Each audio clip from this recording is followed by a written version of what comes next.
parte ogni volta che il nostro compagno esce da un esercizio. Se io esco dai paletti, il mio secondo parte. Quando il mio compagno è uscito dagli archi, parte anche l'altro. Quando siamo usciti dai cinesini, parte anche l'altro. Partire subito, lì devi essere già in movimento. Via. Su, veloce, veloce, bene quel controllo, è già saltato. Ecco. Falli provare. Falli provare. Il mio secondo perché non è partito? Quando è che si parte? Guardate quando esce dalla stazione, aspetta.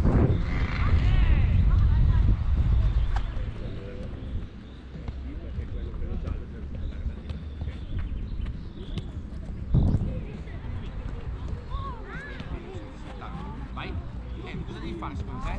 Porta passiamo chi non ha il pallone, dai, sul passaggio. Quello non è un passaggio, quello è un mezzo tiro. Dai. Ecco.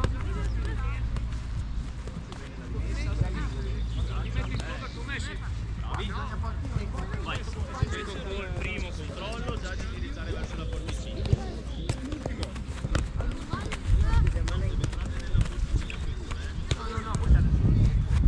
Più veloce lo fate, meno tempo loro hanno per fare gol. Voi siete l'orologio, ok? Quindi più siamo veloci e meno gol fanno i nostri avversari. Quando più il termine.